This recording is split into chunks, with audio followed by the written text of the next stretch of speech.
Think back to your first birthday. Try, really try. You cannot do it.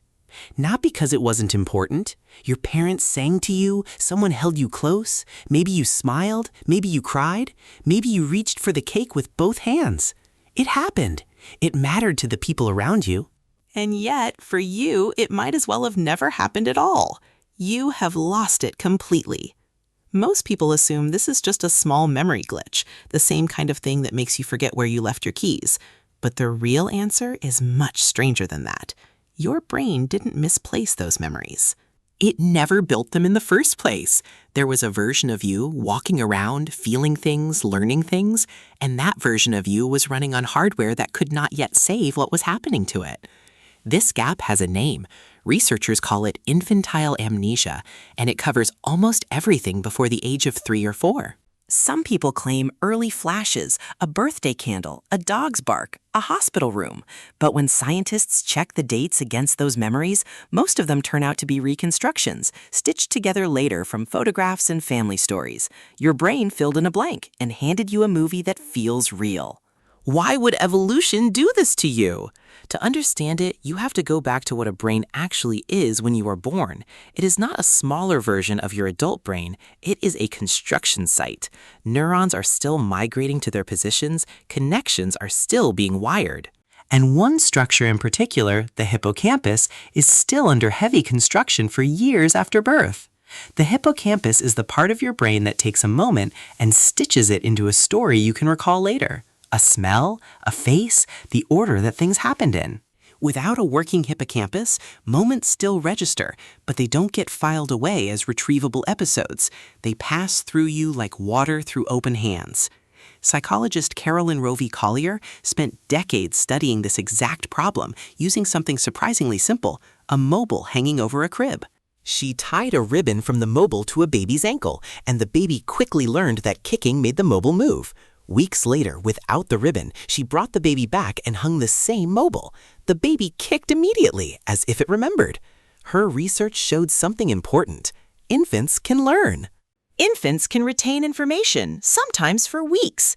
What they cannot do is turn that learning into the kind of memory you can later describe in words, place on a timeline, or recall as a scene from your own life. That distinction matters.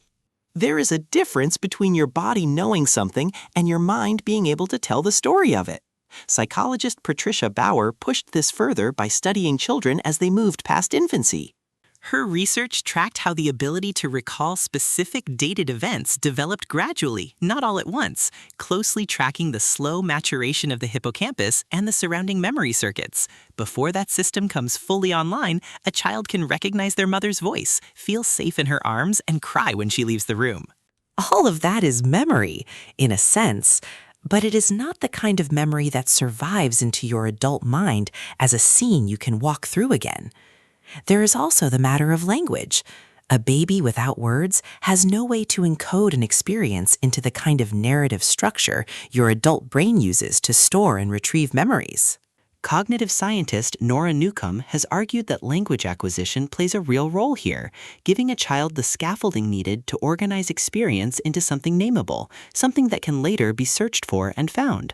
Before you had the words birthday or party or cake, your brain had no folder to file that day under. So picture it, you at 11 months old, feeling the warmth of a room full of people who love you. That feeling was real. The joy in your body was real. But the part of your brain responsible for turning that feeling into a permanent, retrievable file was still being built, wire by wire, cell by cell. The experience arrived at a door that hadn't been installed yet. Here is where it gets stranger. If your earliest years leave no permanent trace in your conscious memory, why do you still flinch at certain sounds, or feel unexplainably calm near certain smells, or feel a pull toward comfort you can't quite explain? Some researchers believe your body keeps a different kind of record.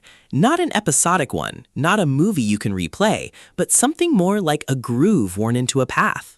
Repeated warmth from a caregiver, repeated safety, repeated fear, these things shape the wiring of your stress response and your sense of trust long before you can consciously remember any single instance of them. You don't remember the moments, you inherited their residue. This means your earliest years shaped you more than almost any other period of your life while remaining completely invisible to you. Isn't that unsettling? Now flip the mirror toward the world you live in today. Every day you are handed information you assume you'll remember. A conversation with a friend, a piece of advice from a mentor. A quiet moment that felt significant at the time, and yet much of it slips away in exactly the same fashion, just faster and for different reasons. Attention, not hippocampal immaturity, becomes the barrier. If you are not truly present, if your mind is somewhere else while your body is here, you are recreating a small version of infantile amnesia every single day. The experience happens, the recording device is turned off. There is a kind of humility in this. You like to think of yourself as a continuous story, a single thread running from your first breath to this exact second.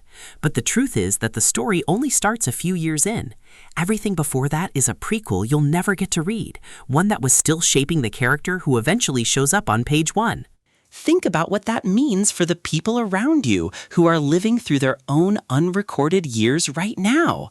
A toddler throwing a tantrum in a grocery store will never remember that specific moment, but they will remember, in the deep, wordless way the body remembers, whether the adult beside them responded with patience or with anger. You are not just living your life. You are quietly writing the invisible first chapters of someone else's. And that is the real lesson hiding inside a scientific footnote about crib mobiles and developing neurons. The years you cannot remember were not wasted years. They were foundation years. The version of you that exists today, the one reading these words, calm or anxious, trusting or guarded, was built during a period your conscious mind has no access to at all. So the next time you look at an old photograph of yourself as a baby, someone you cannot remember being, someone whose first steps and first words are only stories told to you by other people, remember this. That stranger in the photograph is not lost to you. That stranger is the architecture you are still standing inside of.